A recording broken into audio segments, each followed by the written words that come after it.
The African Children's Choir. Should we tell everybody who else is playing with us? Going on April 22nd. April 22nd at the Skimmerhorn Symphony. Brad Arnold from Three Doors Down. Yeah, Brad's going to be there. Damian Horn with his song Africa from our trip last year. Yep. Ashley Cleveland is going to be joining us that night. I understand the Steel Drivers. The Steel Drivers are going to be there, and we have some very, very special guests, I understand. That they keep getting bigger, actually, but we'll just start with everybody. You know, I am Big Kenny, so that's big enough. And it's going to be a good night. It's going to be a good night. It'll be a fun night. So tickets are on sale now at symphonyhall.org or NashvilleForAfrica.com. Cool. Hey, so why do you even do this stuff, man? Why do you think? Several questions. Why do you do this? I don't know. I got involved. I was living up in Seattle when I got out of college back in the early '90s, and I was working for the Sierra Club and a number of different organizations up there, the Wilderness Coalitions up there, and working on native salmon issues and ancient forest issues.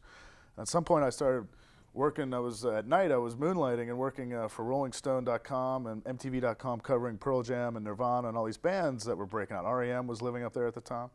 And at one point, the two things merged where REM and Pearl Jam and these bands got involved and started buying all this land up in the ancient forest preserves up in Seattle. And so I got kind of brought in and started doing all these stories with them, and met the vice president at the time, Al Gore, got him involved, did some big stories for Rolling Stone, and really kind of felt this passion in me, like, wow, here are some people who are some of our heroes who are making this incredible music and are, some great artists and performers today, and they're doing something with their time, doing something with their money, doing something with their fame, and it's giving back, helping out, finding their local things that they can get involved in and doing it. So I started really getting involved with helping people accomplish that, and just by joining in, going to places, picking up a hammer, swinging if I have to, hammering some nails and getting it done. So that's why I do it. I get something out of it by it's like, when you and I start getting on the phones and start talking, we're networking. All of a sudden, we've connected 2 or 3 other people on something, and it's a beautiful feeling to feel it all of a sudden start getting this commotion, and now all of a sudden we've got something, and it results in kids getting books and water in a part of the world that most people can't even fathom. So,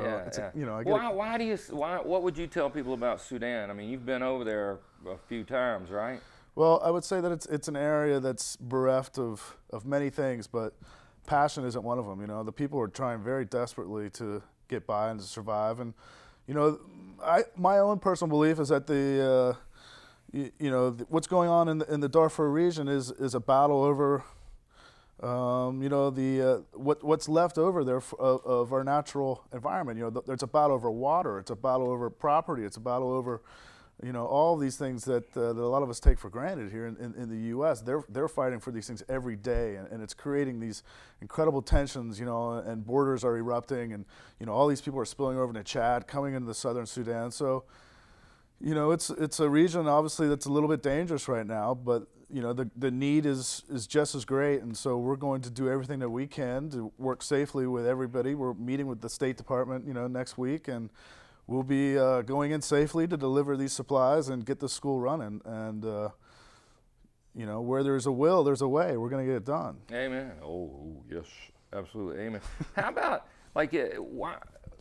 to you, to me, it's just one of the worst humanitarian crises that I saw anywhere, man. Just the stuff that was happening to these children, that half of the kids that are going to this school now, which has been built in the past year, told 1,000 girls, most of them are either orphaned from the war or bought out of slavery and have had Lord knows only what else of tragedy in their lives, I mean, they've lived in a war-torn area for over 20 years. Yeah. So it's like my wife, she's here at the mission every week, going down there and trying to help, and we help in many ways to try to, get people off the streets here and improve our education systems here too. But when you see kids that just have had nothing to give them any sort of good inspiration in their lives, all they've ever seen is hell.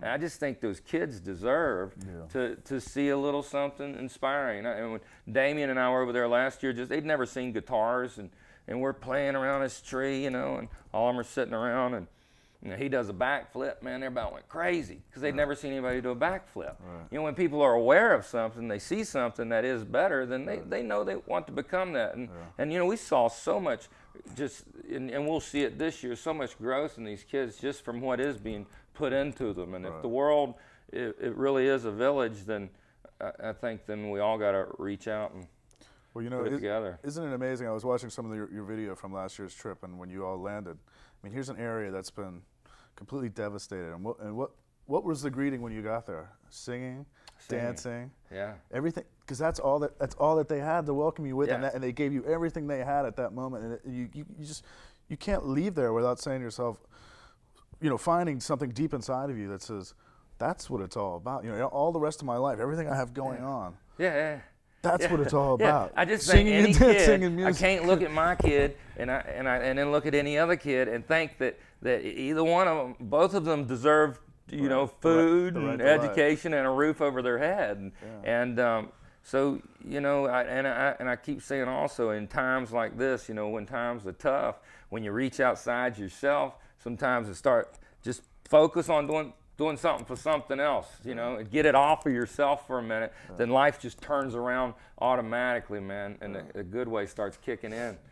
So, you know, I'm excited to go, and we're quite excited to have everyone follow along on this journey in this expedition back to Sudan to finish and bring as much supply as we can for the Kunyuk School for Girls, and to work on the Jumpstart Clinic there. We'll be taking a bunch of medical people with us. We'll be taking some teachers this year. We're going to try and upgrade the teaching. You know, most teachers only have a 5th grade education.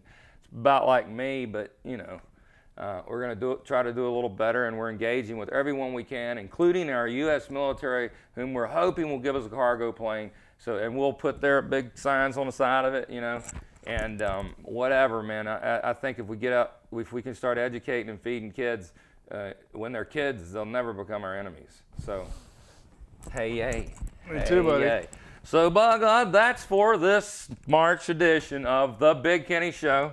We'll be so glad to see you next time. Over and out.